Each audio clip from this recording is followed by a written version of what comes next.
Je m'appelle André Confiado, j'ai 27 ans, je suis d'origine philippine et en ce moment je suis en deuxième année de master à Sciences Po ici à Paris.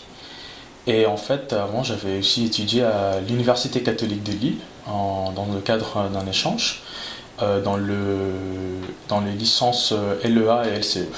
Donc langues étrangères appliquées et langues, commerce et économie. J'ai commencé un peu mes liens avec la France quand j'avais 9 ans, lorsque j'ai été inscrit à l'école française de Delhi en CM2. Puis j'ai ensuite enchaîné avec le lycée français de Berlin en quatrième et ensuite au lycée français de Manille en première. Et j'ai passé mon baccalauréat international au lycée français de Manille. Et ensuite, je suis resté aux Philippines pour poursuivre mes études à l'université. Mes liens avec la France a commencé dès mes 9 ans. Lorsque j'ai été inscrit à l'école française de Delhi, je parlais pas du tout français en fait. Et au cours du temps, j'ai réussi à apprendre le français d'une façon assez courante. Et donc maintenant, je considère le français en tant que deuxième langue maternelle à peu près, parce que j'ai aussi l'anglais en tant que langue maternelle, mais j'ai aussi le français. Et il faut dire que je parle mieux le français que le tagalog, mais ça c'est un côté. Et de l'autre côté, j'ai continué avec mes études ici en France pour faire un master. J'ai beaucoup d'amis, deux de mes meilleurs amis sont français. Un qui est franco-malgache et l'autre qui est franco-français, breton, bordelais. Et récemment, ma copine est française aussi, donc c'est très bien. Un des faits les plus marquants, je veux dire, si je choisis, si on a beaucoup, c'était durant les journées européennes du patrimoine. Récemment, c'était le mois dernier. J'ai visité avec ma copine le palais de l'Élysée. Et je considère ça comme un fait marquant, non seulement parce que j'ai pu visiter le palais de l'Élysée, mais on a dû faire 7 à 8 heures de queue pour pouvoir y entrer. Et il pleuvait, il y a le soleil qui ressort, il pleuvait, tout ça. Ça nous a bien marqué, effectivement, mais c'était une opportunité assez rare de pouvoir visiter le palais de l'Élysée et de voir par exemple la lettre d'abdication de Napoléon, les différentes salles, le bureau du président. Ça c'était vraiment intéressant et j'ai trouvé ça très épanouissant aussi, donc pour moi c'était magnifique. Au début je parlais déjà français, j'ai déjà réussi à apprendre le français et le parler couramment.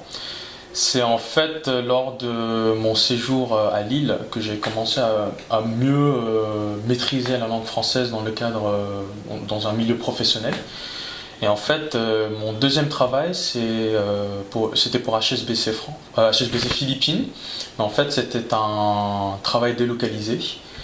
Et c'est là en fait j'ai dû parler français tous les jours, enfin minimum 4 heures par jour en discuter. Et en fait, ce que j'ai remarqué, c'est que le français courant de la vie quotidienne et le français professionnel est un peu différent. Et c'est quelque chose que j'ai dû apprendre un peu comme ça et sans l'avoir appris à l'école. Et c'est ce qui m'avait marqué le plus et c'est ce qui m'a aidé le plus dans ma vie professionnelle. Et c'est grâce en fait à mon séjour à Lille. Je suis un peu plus mûr, je suis devenu un peu plus adulte aussi, le fait de vivre tout seul. Moi, je vivais déjà tout seul, mais à l'étranger, hors du cadre familial. Et aussi, c'est juste le fait de vivre ici en France, ça m'a permis aussi de perfectionner mon français. Dans le sens où on apprend des mots du quotidien et des mots administratifs que sincèrement on connaît pas du tout et on n'arrive pas à apprendre à l'école. Et c'est qu'en vivant et demeurant ici en France qu'on arrive à faire ça. Et pour moi, si vous voulez, ça c'est une chose que ma copine m'avait dit, c'est que ton français, on va dire, il est à 98% et c'est les 2% qu'il faut que je perfectionne et je fais ça en vivant ici en France. Et déjà l'environnement français qui a été toujours dans ma vie depuis que j'avais 9 ans et ce qui était intéressant, c'est que lorsque je débarque de l'avion, Je me dis, ah ouais, tiens, je suis chez moi, c'est pas mal ça. Je me sens à l'aise quand je vais en France, et ça, ce qui a un peu changé depuis le lycée. C'est lorsque je suis arrivé pour la première fois à Lille, et ensuite ici à Paris, c'était juste que oh, bah, je suis chez moi. Pour le site, je m'attends vraiment à avoir une plateforme pour pouvoir mieux networker avec les autres étudiants qui sont ici encore en France ou les alumni. Parce qu'en fait, je pense que le networking, c'est quelque chose de le plus important lorsque l'on sort de nos études. Et ensuite, après, c'est le fait de pouvoir parler, discuter avec les autres alumni. Et éventuellement, je sais que la plupart des étudiants cherchent ça après les études, c'est de trouver un travail. Et c'est avec les contacts en fait qu'on arrive à trouver un travail la plupart du temps.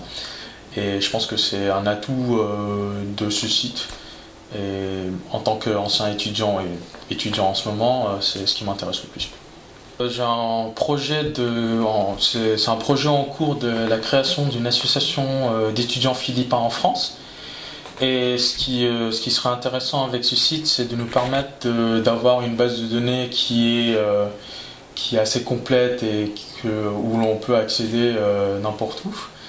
Et de pouvoir mieux communiquer avec les étudiants aux Philippines qui étaient étudiants ici en France, ainsi que les étudiants qui sont en France en ce moment, et de pouvoir leur communiquer les événements, les nouvelles, et on espère de pouvoir avoir des événements, la participation de tous les étudiants, et peut-être éventuellement on peut lier ça avec quelque chose qui se passe ici à Campus France, parce que ce sont les étudiants philippins en France sont aussi des étudiants de Campus France et inversement, et c'est toute une communauté.